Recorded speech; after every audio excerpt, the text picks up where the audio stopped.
what does it truly mean to be humble? You know, we often think of it as being meek or maybe just bowing low, but what if true humility was actually this powerful, almost unstoppable force?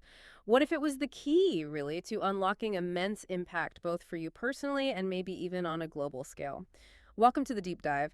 Today, we're plunging into a really powerful talk, one that radically challenges our conventional understanding of humility, faith, and action. Our mission is clear. We want to pull out the key insights from this amazing source material. We're looking at how a specific kind of spiritual humility can unleash incredible power and, produce real, tangible impact. We're going to uncover some surprising truths, some really compelling stories, all drawn directly from the talk itself. So to really get this radical redefinition, we need to dig into the source's core argument. Where do we start with this profound new understanding? Well, what really jumps out in this source material is its redefinition of humility, particularly for us, for human beings. We often just default to thinking, okay, humility means making ourselves smaller, lowering ourselves. But the source kind of argues that for humans, that idea doesn't quite fit. In a profound sense, as created beings, we're already sort of at the bottom, cosmically speaking. We can't really lower ourselves much further than that.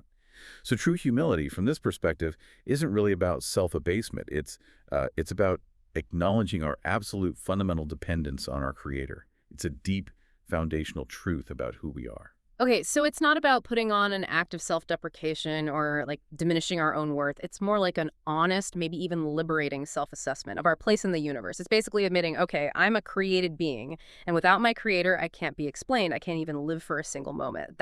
Wow, that's a pretty radical shift. But what does this profound recognition, this other dependence, what does it naturally lead to? What happens when you really embrace that truth? Exactly. And that recognition of utter dependence, it naturally cultivates what the source calls earnestness or desperation. The Korean word used is gonamek, genyeolham, which really captures this deep, fervent longing. Think about it. If you truly believe you are utterly incapable of solving a problem on your own, if you see your limits that clearly, you become intensely desperate for the one who can solve it. It totally shifts your focus. Yeah, and this next analogy really brings that home, doesn't it? It's so vivid. Imagine being told you have 3 months left to live. It's terrifying, right? A hopeless scenario. But then someone tells you there's a cure, an absolute fix, even if it's far away, maybe in another country, needs a tough journey. Would you hesitate? Even for a second. Would you say, oh, that's too far, or I'm not really worthy of that trip? No way. You'd move immediately, wouldn't you? And you certainly wouldn't act proudly demanding the doctor come to you. Your head would just bow automatically in pure, unadulterated desperation. It's not even a choice. It's just instinctive. That's it, exactly. You wouldn't need anyone telling you to be humble or act desperate. It'd be an automatic, visceral response from your very core, a cry from your deepest need, save me. And this desperate longing, this ganjilham, the source suggests, is actually the most crucial attitude for a believer. If this truth that you are utterly dependent is truly acknowledged deep down, then all the other aspects of faith kind of fall into place naturally. You don't need to be pushed to seek God or to pray or dedicate yourself. That deep dependence just drives you. It's like an internal engine for spiritual action. Okay, so if this profound humility means recognizing our utter dependence and that sparks this desperate earnestness, what does it look like in action? Like boots on the ground, the source walks us through some incredibly vivid examples from Scripture, starting with those 2 blind men in Matthew chapter 20. Right. These men, they were clearly aware of their inability to see. They knew their condition was helpless. But when they heard that Jesus, the healer, was nearby, this spark of hope just ignited in them. And here's where their humility really shines through. When Jesus came near, despite the huge crowds, people telling them to shut up, even harshly, they didn't stop, they didn't calculate the social cost or worry that they were worthy. Instead, they just cried out even louder, "Lord, have mercy on us." Yeah. Their desperation was just louder than any social pressure. And that leads to the surprising, almost counterintuitive characteristic of the truly humble that the talk mentions. No one can stop them. The speaker makes such a great point here. The very people trying to quiet those blind men, they weren't going to take responsibility for their blindness, were they? Of course not. So if others won't or can't help you with your deepest need, why on earth would you listen to them when they try to block you from the only one who can? It's not stubbornness, not in a bad way. It's this laser-focused, unyielding pursuit born from absolute necessity and real faith. Exactly. And this unwavering focus, it leads directly to the second characteristic, acting without capulation. They didn't pause to think, am I worthy? to approach Jesus? Is this my proper place in society? Am I, prepared enough? Do I have the right words? Nope.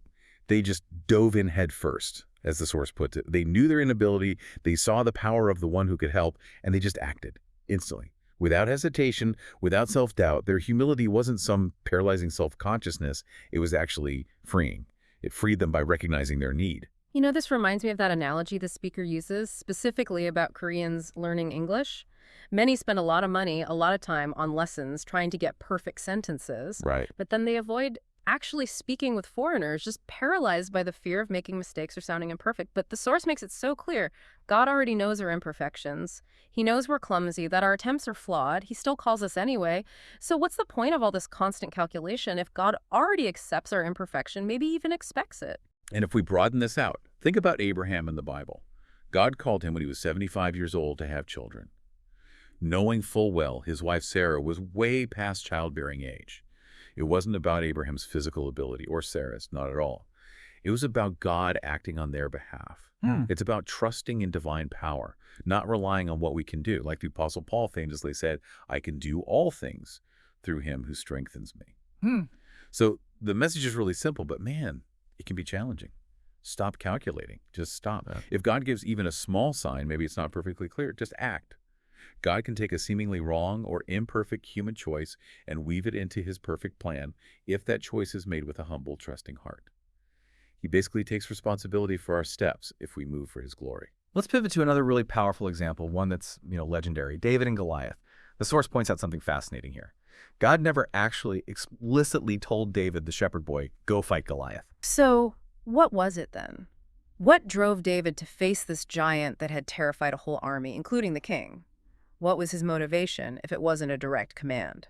What really stands out is David's emotional response, his gut reaction. He was absolutely furious, livid, because God's name was being openly mocked, blasphemed by Goliath. It wasn't about some military duty for him. It was an unbearable dishonor to the very name of God. So David, just a shepherd boy, not weighed down by the military calculations of the experienced soldiers, he just rushed out. And he declared, not with arrogance, but with this incredible confidence of someone who understands where true power lies, you come against me with sword and spear, but I come against you in the name of the Lord Almighty. He moves fast, not giving God time to calculate either, as the speaker kind of beautifully puts it. It was this humble, uncalculated, yet deeply righteous anger that spurred him on. So David's action wasn't some shrewd military plan. It was raw. It was this unbidden response fueled purely by a deep desire to protect God's honor. It's kind of like that story of Samson, right? Using something as ordinary, as insignificant as a donkey's jawbone. Yeah. In human terms, that's an incredibly unlikely weapon, maybe even seen as trashy or worthless. But in God's hands, boom, it becomes this mighty instrument of victory. It says so much. It's not about how grand your offering is, but the heart behind it and trusting it to God's power. Which really raises an important question for all of us. What happens when we jump in? Maybe without all the answers, without perfect planning, just bringing our imperfect offerings. The source paints this vivid, almost cinematic image of God in heaven, hastily rising to adjust the trajectory of David's stone, precisely because his name was invoked. It's a powerful metaphor, suggesting that God takes personal responsibility for those who act for his glory, even if their actions look reckless or illogical to us. It's a really profound and comforting truth. God promises he won't put to shame those who trust in him. He'll guide even our flawed, uncalculated efforts to his perfect outcome. Now, this deep dive also brings these ancient ideas right into a very modern context, doesn't it? Specifically, the challenges the church faces in Korea today. The source describes a really strong, almost pervasive, antagonistic atmosphere there. Well, absolutely. Despite Christianity having a relatively short history in Korea, just over a century, the anti-Christian sentiment is remarkably intense.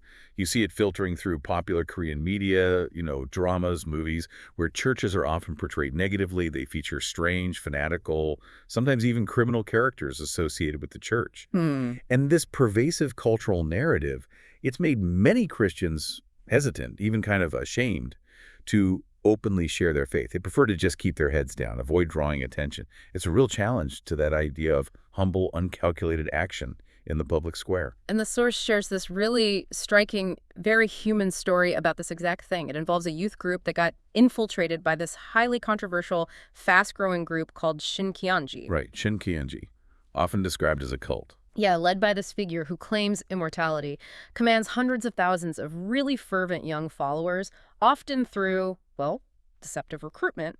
So when the Shinkianji members were finally identified and they left the youth group, only about 20 kids remained. And they were described as lukewarm, disengaged. Yeah, not exactly on fire. Exactly. The speaker vividly describes seeing them just unenthusiastic scattered across this big auditorium during worship. And he felt this intense contempt and shame that God's name was being dishonored by their apathy. It echoes that sentiment from the prophet Malachi, right? Complaining about people offering God less than their best. It shows how apathy itself can dishonor something sacred. Yeah, the speaker even joked, pretty darkly, that if he were a cult leader, he wouldn't even want these lukewarm members. It really underscores the problem of spiritual indifference. And the story goes on, with the speaker himself then facing the direct impact of this anti-Christian feeling. He talks about facing this massive anti-Christian protest all alone.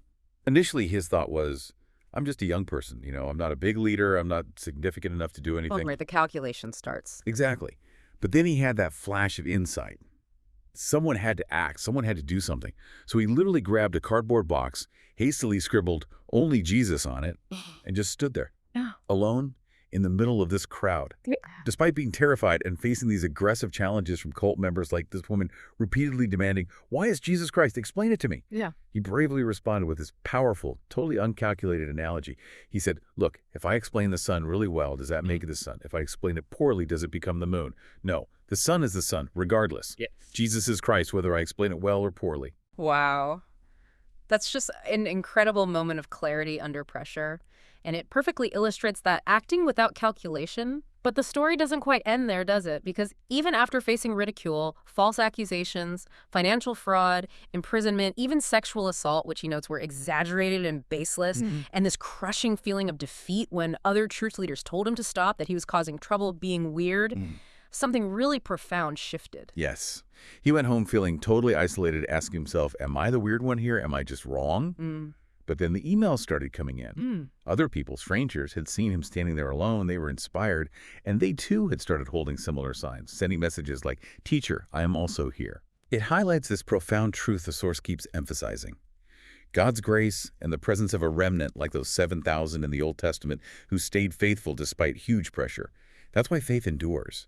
God doesn't necessarily need huge numbers or perfectly organized campaigns. Often, he just needs one person. One person who, in their humble dependence, just won't compromise, who will bravely stand firm for his name, even when it feels totally isolating. So, thinking about all this, what does it mean for you listening right now, for our world today? How does this idea of one person stretch beyond just Korea? Well, if we broaden it out again, think about that ancient story of Sodom and Gomorrah. God, being just, knew he had to judge these cities for their wickedness. But the story also shows he deeply desired to save them. He was actively looking for a reason to forgive. So he goes to Abraham, reveals his plan for judgment. And Abraham, in this incredible act of intercession, starts bargaining with God, not arrogantly, but with this humble earnestness. He starts at 50 righteous people, down to 45, then 40, 30, 20, finally down to just 10. And amazingly, God agreed every single time. He was actively looking for a justification, any reason to show mercy. Which raises this incredibly important, maybe even kind of haunting question. What if Abraham, sensing God's merciful heart, had pushed just a little bit further? What if he'd asked, Lord, would you spare the city for just one righteous person? Yeah. The implication from the source seems pretty clear. God would have. He was searching for that justification, that reason not to destroy. He was waiting for that one. And the source powerfully challenges us with this.